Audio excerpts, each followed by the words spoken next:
भगवान की जय। प्यारे कृष्ण कन्हैया लाल की जय। श्री वामन पुराण 75वां अध्याय। त्रैलोक्य लक्ष्मी का बलि के यहाँ आना, श्वेत लक्ष्मी आदि की उत्पत्ति, निधियों का वर्णन, जयश्री का बलि में मिलना और बलि की समृद्धि का वर्णन। पुलस्त्य जी बोले, हे द्विज, देवों के ब्रह्मलोक चले जाने पर बलि सदा धर्म से युक्त अर्थात धार्मिक रहते हुए तीनों लोकों का पालन करने लगा। उस समय संसार को शतयुग की भांति धर्म से संपन्न हुआ देखकर कलयुग अपने कर्तव्य का सेवन करने के हेतु ब्रह्मा की शरण में गया। वहां जाकर उसने ब्रह्मा को इंद्र आदि देवों के साथ देखा। वे अपनी प्रभा से सुरों और असुरों से युक्त अपने लोक को प्रदीपित कर रहे थे। उन ईश्वर ब्रह्मा को प्रणाम कर कलि ने उनसे कहा, देव श्रेष्ठ, बलि ने मेरे स्वाभाविक कर्म को नष्ट कर दिया है। योगी भगवान ब्रह्मा ने उससे कहा, केवल तुम्हारा ही नहीं अपितु संपूर्ण लोक का स्वभाव उस बलशाली ने हरण कर लिया है। कले मरुत के साथ वरुण और देवेंद्र को देखो, बलि के पराक्रम से सूर्य भी निस्तेज से हो गए हैं।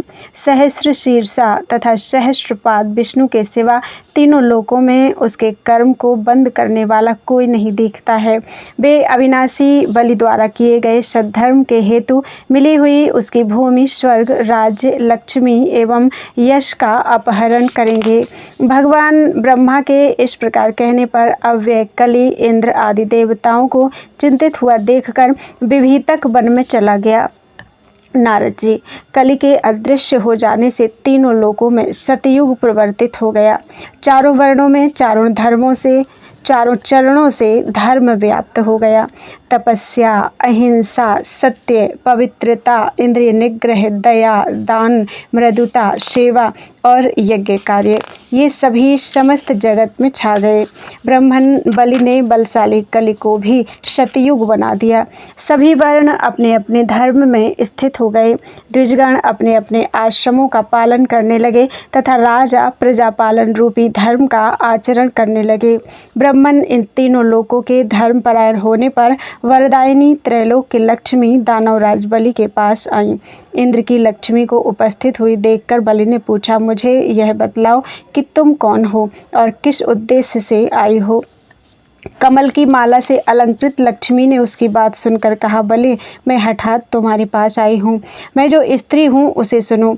अमित शक्तिशाली चक्र और गदा को धारण करने वाले देव विष्णु ने इंद्र को छोड़ दिया है, अतः मैं यहाँ तुम्हारे पास आई हूँ। उन्होंने रूप से संपन्न 4 युवतियों की सृष्टि की। पहली युवती सत्व प्रधाना, श्वेत वर्ण की शरीर वाली, श्वेत वर्ण का वस्त्र धारण करने वाली, श्वेत माल्य और अनुलेपन से युक्त एवं श्वेत गज पर आरूढ़ थी। दूसरी युवती रजोगुण प्रधाना, रक्त वर्ण की शरीर वाली, रक्त वर्ण के वस्त्र को धारण करने वाली, रक्त वर्ण के माल्य और अनुलेपन से युक्त तथा रक्त वर्ण के अश्व पर आरूढ़ थी। तीसरी युवती तमोगुण प्रधाना, पीत वर्ण के शरीर वाली, पीत वर्ण का वस्त्र धारण करने वाली, पीत वर्ण की माला और अनुलेपन से युक्त तथा सुवर्ण के बने रथ पर आरूढ़ थी।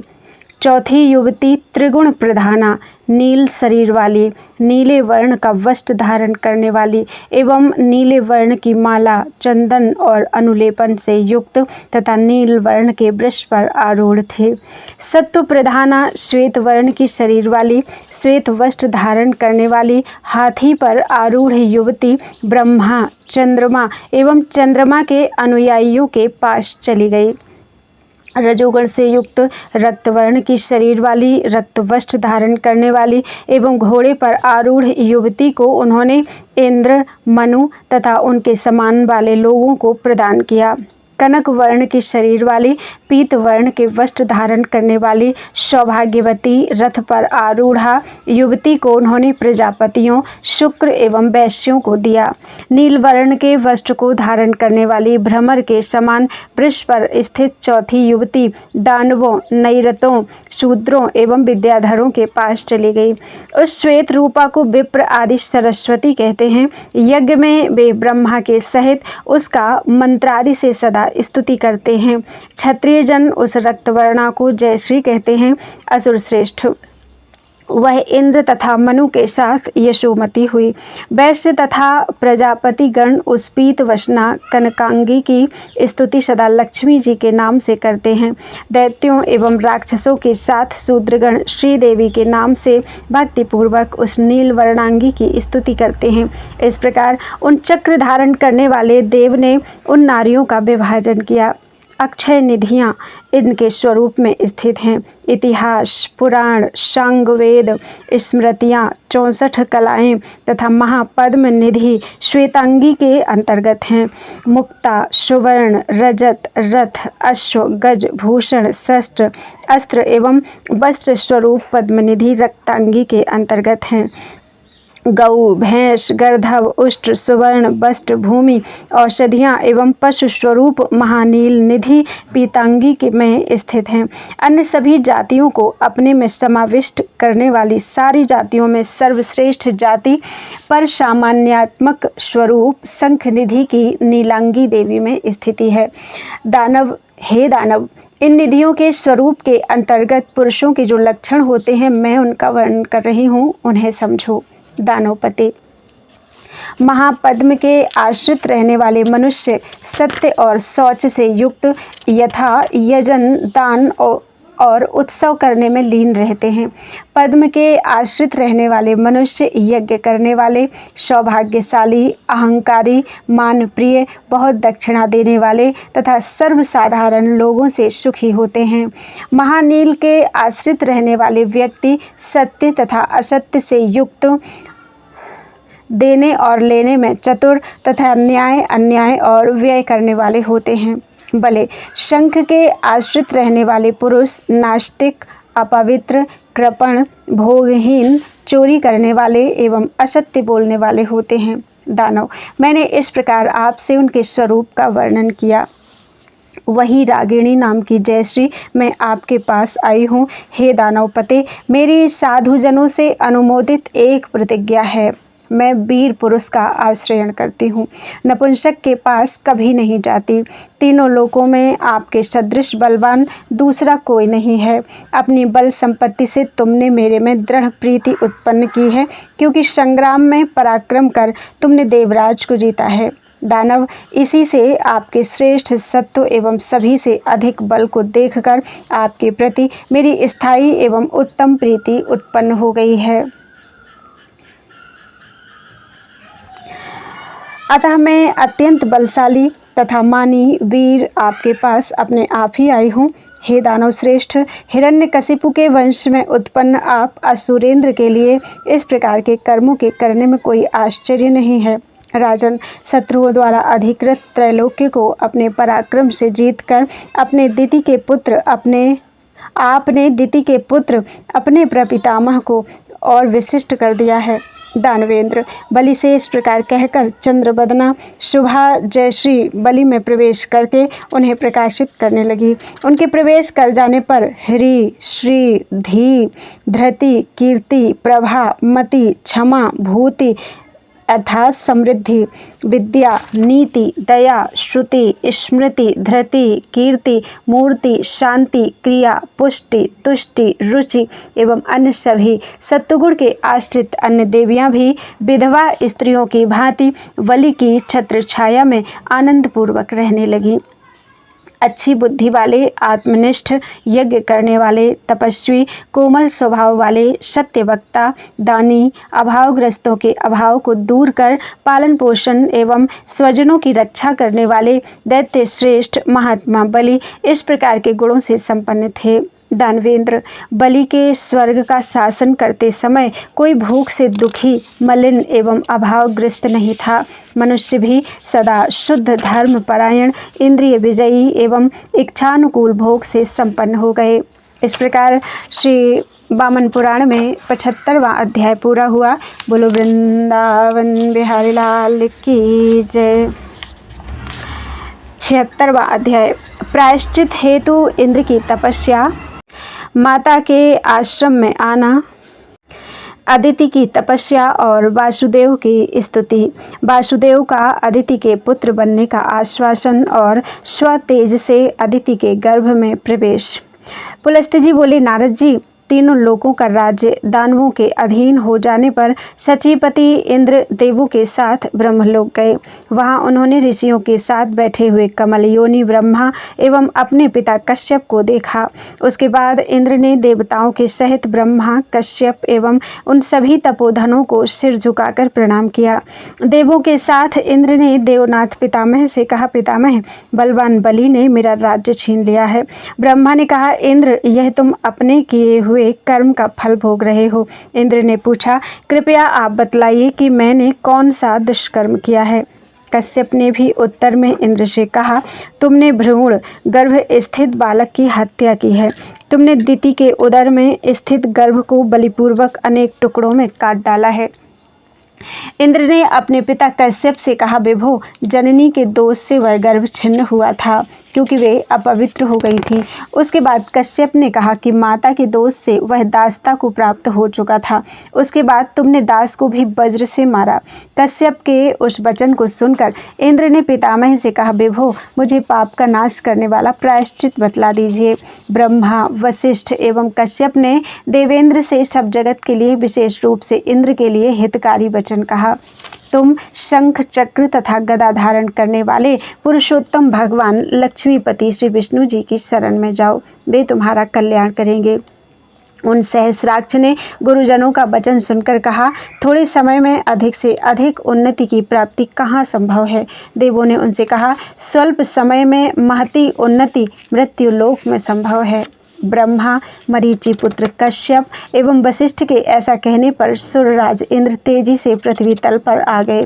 वे कालिंजर पर्वत के उत्तर, हिमाद्री के दक्षिण, कुशस्थल के पूर्व एवं वशुपुर के पश्चिम में स्थित विख्यात पुण्य स्थान में रहने लगे, जहाँ पहले राजा गए ने दक्षिणा के साथ 100 अश्वमेध यज्ञ, 1100 नरमेध यज्ञ तथा 1000 राजसूय यज्ञ का अनुष्ठान किया था।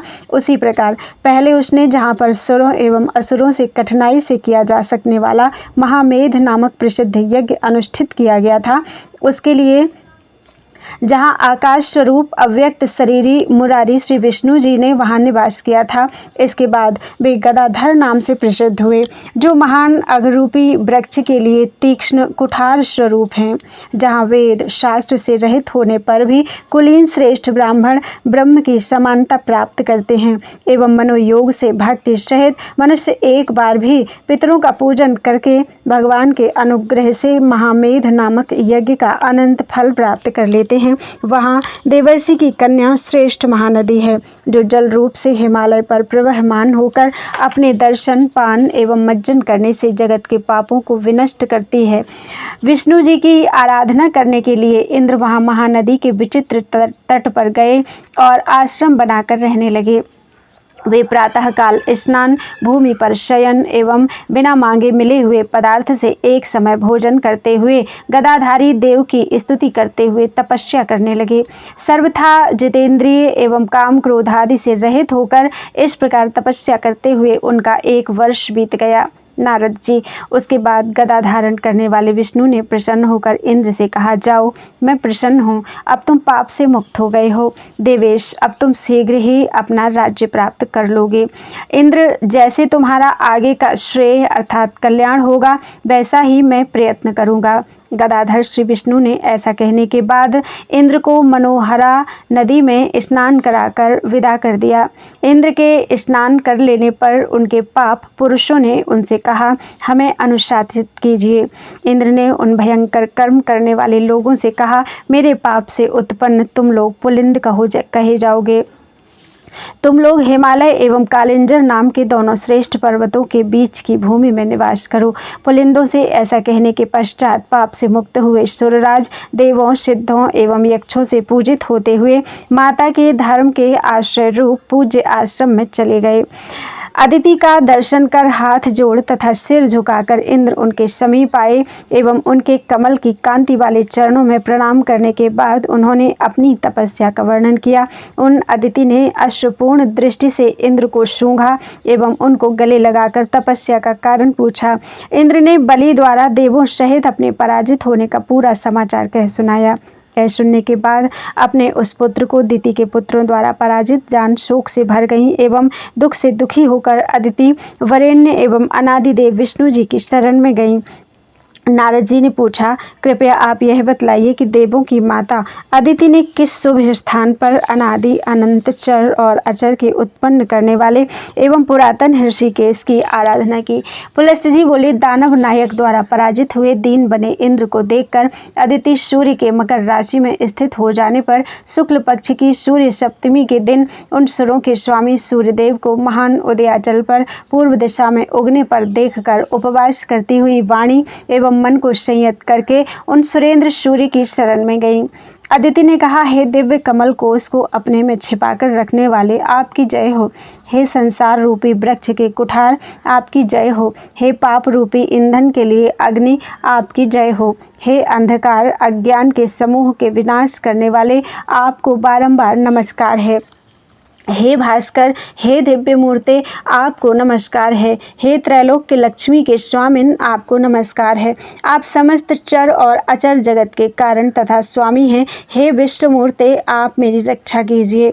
हे जगन्नाथ जगन्मय, आप स्वामी के ही कारण इंद्र को अपने राज्य की हानि एवं शत्रु से पराभव की भी प्राप्ति हुई, अतः मैं आपकी शरण में आई हूँ। ऐसा कहने के बाद रक्त चंदन द्वारा देवों से पूजित सूर्य को चित्रित कर उन देवी अदिति ने कनेर के पुष्पों से उनका पूजन किया और धूप से धूपित करने के बाद महेंद्र की भलाई के लिए सूर्य के लिए घृत से बने उत्तम अन्न अर्पित किए तथा निराहार रहकर पवित्र स्तोत्रों से स्तुति करती हुई साधना में बैठी रहीं।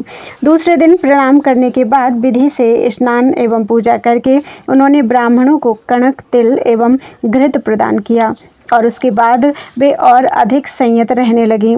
इससे घृतार्ची भानु प्रसन्न हो गए। वे सूर्य मंडल से निकले एवं अदिति के सामने खड़े होकर यह वचन बोले, दक्षिणनंदिनी, तुम्हारे इस व्रत से मैं बहुत प्रसन्न हूँ, अतः मेरी कृपा से तुम निस्संदेह मनोवांछित दुर्लभ वस्तु प्राप्त करोगी। देवी देवजननी, मैं तुम्हारा पुत्र होकर देवपुत्रों को राज्य दूंगा और दानवों का नाश करूंगा। पुलस्त्य जी कहते हैं, ब्रह्मन वासुदेव का वह वाक्य सुनकर बार बार कांपती हुई देवों की माता अदिति ने संसार को उत्पन्न करने वाले विष्णु जी से कहा, जिसके विशाल उदर में स्थावर जंगमात्मक समस्त संसार निवास करता है, ऐसे त्रिलोकी को धारण करने वाले आपको मैं अपने उदर में कैसे धारण कर सकूंगी। नाथ, आप तीनों लोकों को धारण करने वाले हैं। जिसकी कुक्षी में पर्वतों के साथ सातों समुद्र अवस्थित हैं, ऐसे आपको कौन धारण कर सकता है। अतः हे जनार्दन, आप वैसा ही करें जिससे इंद्र देवताओं के स्वामी बन जाए और मुझे भी कष्ट ना हो। विष्णु जी ने कहा, महाभागे, यह सत्य है कि मैं देवों और दैत्यों से धृत नहीं हो सकता, फिर भी हे देवी, मैं आपके उदर से उत्पन्न होऊंगा। देवी, स्वयं को 14 भुवनों, पर्वतों एवं कश्यप सहित आपको भी मैं योग द्वारा धारण करूंगा। माता, आप विषाद न करें। दक्षात्मजे, जब मैं आपके उदर में आऊँगा तब दैत्य निस्संदेह तेजोहीन हो जाएंगे। पुलस्त्य जी कहते हैं, विप्र, ऐसा कहकर शत्रुओं के नाश करने वाले भगवान विष्णु इंद्र की भलाई के लिए अपने तेज के अंश मात्र से उन देवी के उदर में प्रविष्ट हो गए। इस प्रकार श्री वामन पुराण में 76वां अध्याय पूरा हुआ। बोलो वृंदावन बिहारी लाल की जय। त्वदीयं वस्तु गोविंद तुभ्यमेव समर्पये, तेन त्वदङ्घ्रि कमले रतिं मे यच्छ शाश्वतीम्।